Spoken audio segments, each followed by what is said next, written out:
can you remind me where you were in the course before you when you did the first case study with Luke, like how far in you were approximately? Do you remember?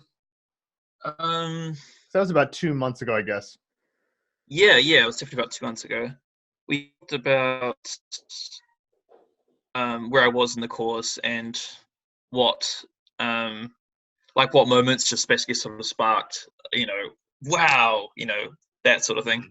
Like currently, you currently pretty sure he would have said something like, sorry.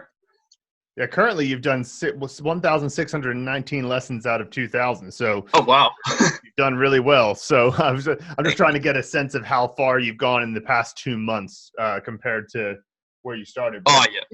If I recall, had you gotten into like the sentences yet, or were you still in like? I would have just gone to sentences. Right, that is right. Yeah, I remember that.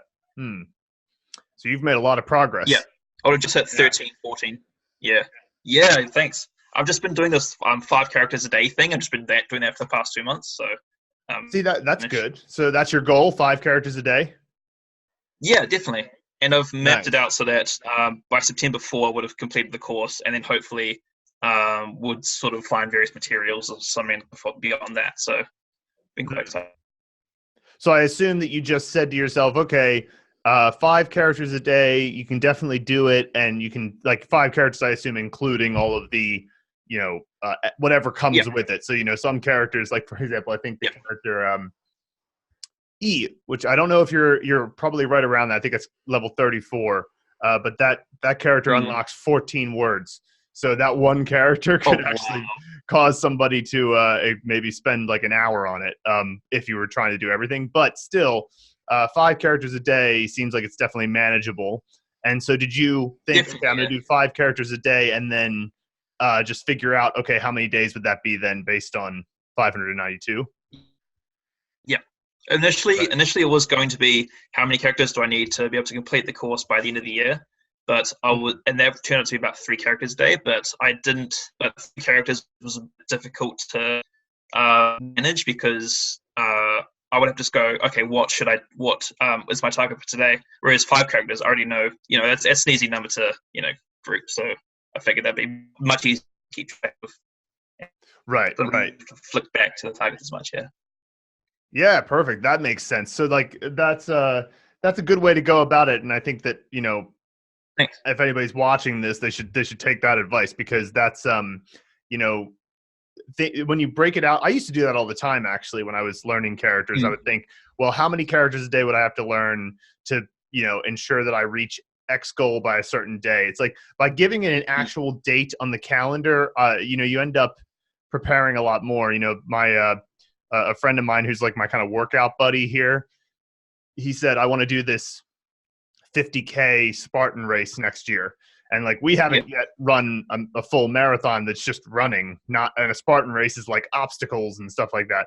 And so I was like, wow, it seems like a lot. He's like, well, it's a year from now. So, we can put it on the calendar and then do whatever we need to prepare for it. And I was like, all right, yeah, let's do it. And there's something about that, like writing it in, that definitely makes that difference, whatever goal you're pursuing. So cool. So let's talk a little bit more about just how things have been going going through phase 3 and phase 4. I want to talk about a couple things about it, but first, maybe you could just say your sort of general experience adding in more context. So adding in more sentences and paragraphs and things like that. Yeah. So definitely adding context is, like you said, it definitely helps with sort of understanding what things mean rather than just giving the definitions. So you can give a sort of for the like textbook definitions, which are often a bit weird if you don't have the sort of context behind it. So I thought it was quite good. Definitely finding that out. Yeah. So like one of the things that we've been experimenting with recently as a concept, just about whether or not we want to do this, is the question of sort of, because the learning the sentences and learning the paragraphs and stuff, it's a different type of learning than doing the Hansa movie method, in the sense that, with the Hansa movie method, obviously there's all this mnemonic visualization, and there's a large degree of your personal life that's involved and some degree of creativity. Whereas when you're reading a sentence, Mm. it's not like you're deciding what the sentence is. It's more like it already is there and your brain has to figure out what's going on with it. You could use some mnemonic visualization with it, but it would all be just sort of voluntary, and it's also less necessary because any given sentence is not essential to the language, whereas all the characters are. So do you find that moving between them is like, what's your experience of moving between those two different types of learning? So like, because if you do 5 characters a day, those 5 characters themselves will be naturally, the sort of creative side of things, and then you'll have the whatever sentences or paragraphs come along with it, which is more like a solving a puzzle type of thing. So how does that feel for you to move between those two types of learning? That's interesting you brought that up, because I didn't even think twice about it. I just thought, okay, here's a word, this is what it means, and this is in a sentence. I didn't really, but I just haven't had any problems with that. Some sentences actually you would have to go, okay, I have to spend a little more time on it to figure out what it actually means, sort of the where things go in terms of grammatical structure and stuff like that. But beyond that, I just sentences are sentences. Crazy. Gotcha. Yeah. Okay. Well, that's good to know, because we're trying to gather some data, because we've been getting a fair bit of feedback that has been from people saying that it's gotten a little bit sometimes overwhelming with all the things that they have to do as the content keeps expanding. Because you can imagine there's like 5 tracks. You've got the characters as one track, and then you got the words as another track, and they're relatively related, so it's not so hard. But then you start to add in the sentences, and you're like, okay, well, it's not like the character track and the word track stopped. So you still have now you add in the sentence track, and now we got the occasional story, so we'll add that in. Then or just a paragraph or opinion. Then you get in the 5th phase, and you add in longer stories, and it can start to feel like, there's so many things my brain has to juggle. So we've been considering sort of bifurcating the course at phase 3 and saying, okay, instead of it being, having a make a movie and then it's a word and then new vocabulary unlocked all in one section, take all the it's a word lessons and the new vocabulary unlocked lessons and put them in the second half of each level. So it's like you have the first half of the level is just pick a prop and make a movie, and true. And thinking, and maybe we put in a list of the vocab words that are unlocked purely from a vocab perspective in the make a movie section, but we don't give any sentences yet. And then we say, okay, that's track A or something, and so that's 13A, 14A, 15A from a level perspective. And then you can decide, okay, I'm just going to go down that track. And then at any point you can start doing the B track, which is 13B, 14B, and that's all the sentences and the context-based stuff. Do you think, because my thinking is that wouldn't affect somebody like you who doesn't mind doing it all together, because you can just jump from one part of the level to the other part of the level. Yeah, definitely. But it might be good for some other people. Like if we did that, do you think that would be easier sometimes it might even be easier for you too, because suppose you decided that, I just want to get all these characters out of the way first, and then I'll go back and go through all the sentences. What do you think? Well, firstly, I just want to say, if anyone else thinks that it'd be easier to do the whole 2 sections thing, I'm for it. I wouldn't mind doing it. But I even think that might sort of help me a little, like you said. Just sort of, it wouldn't necessarily change anything. It's just a different way to sort of look at it. Because I was going to learn those characters anyway, so it just makes it a little bit of a different way to approach it, I guess. But I went to my so Gotcha. I'm for it. Well, great. That's it's good to get that feedback, just because we were like, hearing somebody say, no, it's fine how it is actually good to hear, because it's just a little bit of, we just want to make sure that we didn't overwhelm people, and we're having a bunch of people who hit this phase 3 and phase 4 and they go, it's too much. So that's good to know. All right, great. Awesome. So I also want to talk to you. You left a comment for us a few weeks ago, and I talked about it on the podcast, where you said you were sort of like a little bit moved by one of the short paragraphs phase 4. Tell me about that, because that's an interesting sort of phenomenon to happen, considering that, when did you start the Mandarin Blueprint Method again? Like it was just only April. I started the pronunciation April 1, and then the Mandarin Blueprint April 10, I think. Okay, so to April 10th, and so today is August 8th, so we're like pretty much exactly 4 months. And so, oh wow, That's great. So you tell me about how you felt reading this particular paragraph, which was, as a refresher, it was basically a story about a guy who had become a bit estranged from his father and then reconnected. Oh, that's So right, yeah. tell me a little bit about, like, what that was like for you to be able to read that in Chinese. And we don't even give an English translation for those. So it's just purely Chinese, and the only pinyin is for the words that you haven't yet studied. So tell me a little bit about what that was like, because I'm very curious about that. Yeah, no, it was quite sort of unexpected, actually.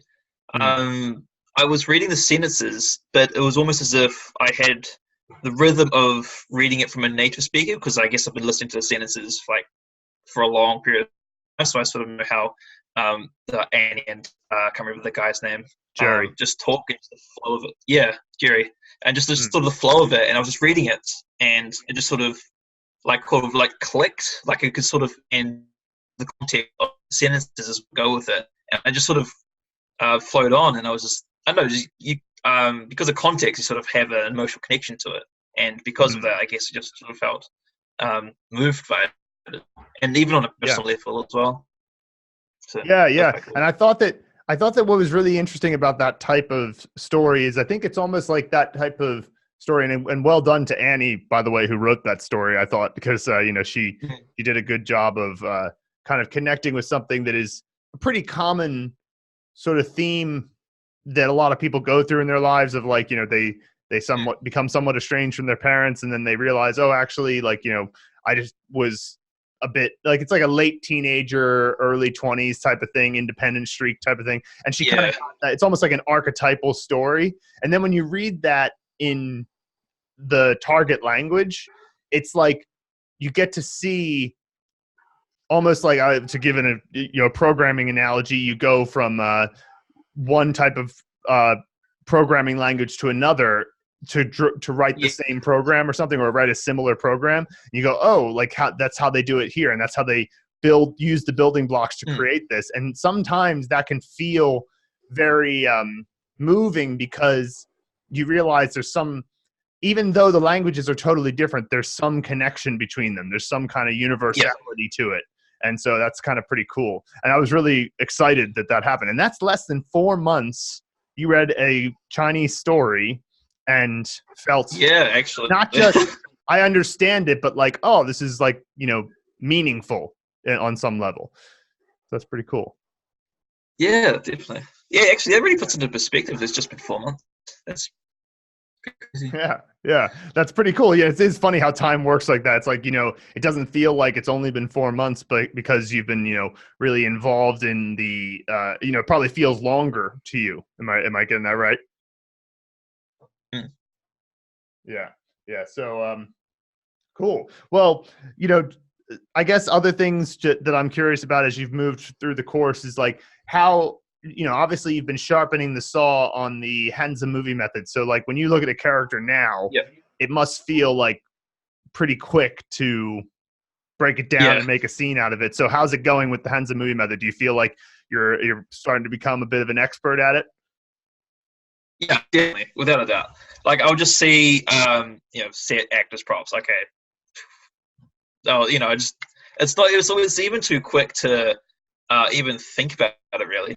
I first start with the set, and then just imagine the character's face, and then how they do something with the props, and it's too fast. I mean, sometimes it takes a little longer with abstract keywords and stuff like that. But it's like spoon. It's just like, okay, makes these props into a spoon, eat some cereal or something like that.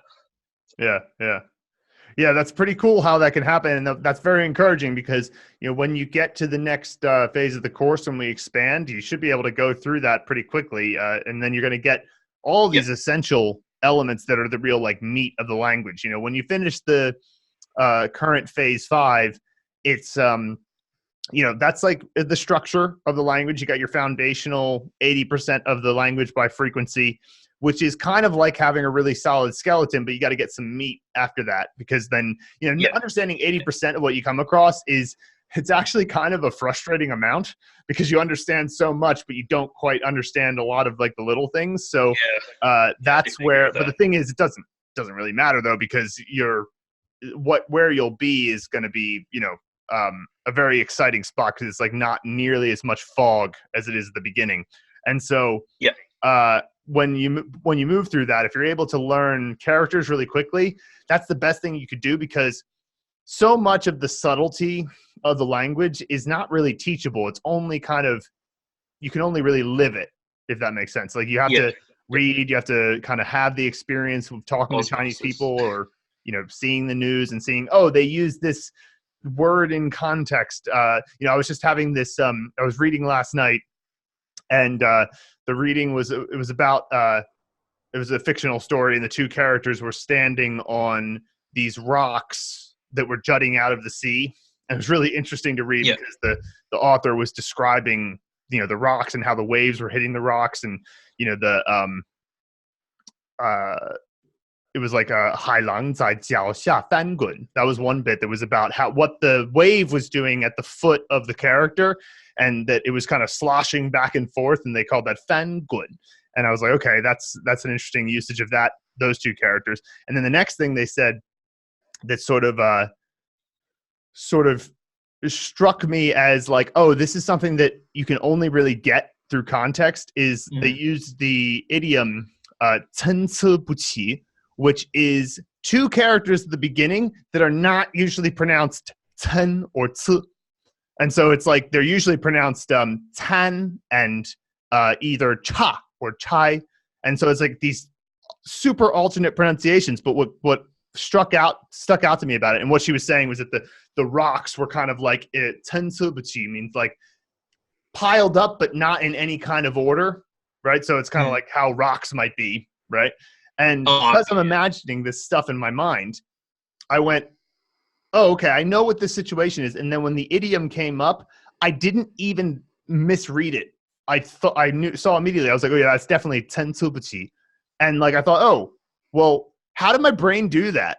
I didn't, like, it's the same character, because people always ask us about the 多音字, the multiple pronunciation characters. And I always want to just be like, you'll just know, which is such an annoying answer. But I just want to be like, you'll know when you get the context. And so the key, though, is to have the foundation of the characters. So I'm just thrilled to hear how easy it is for you to quickly, get the keyword down, get the main pronunciation down, and then get the character components. So that's fantastic. Yeah, thanks for that. Yeah.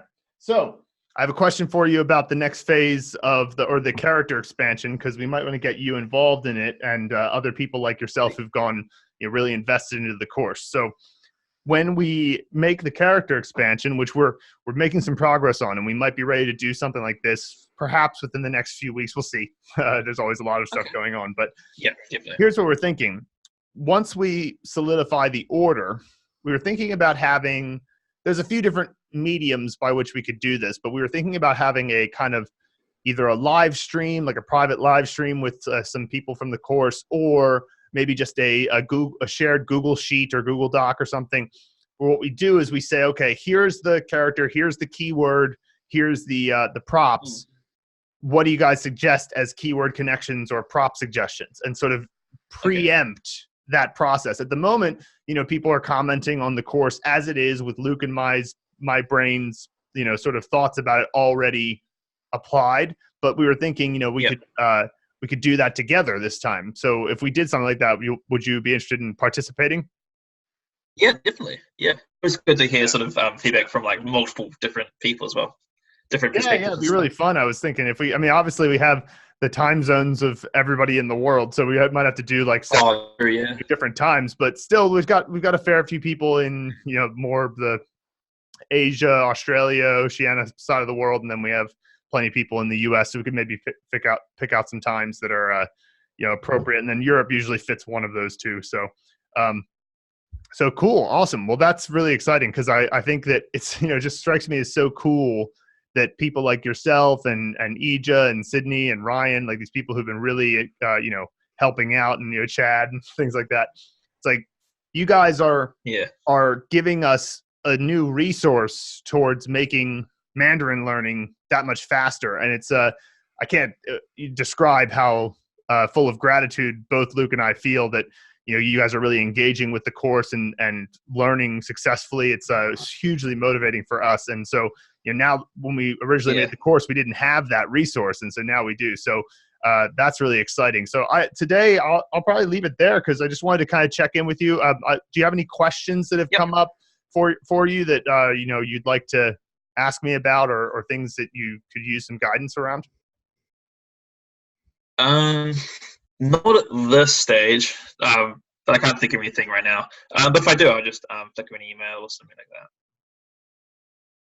Awesome. Well, that's great, man. So, William, it's great to meet you finally and have a nice little chat. I mean, obviously we corresponded over email quite a bit, but yeah, absolute legend. I appreciate it. So we'll speak to you soon, and I think by the next time I talk to you, you'll have already finished the course. So keep it up, man. Yeah, probably. Awesome. Awesome. All right, speak to you soon, William. Thanks.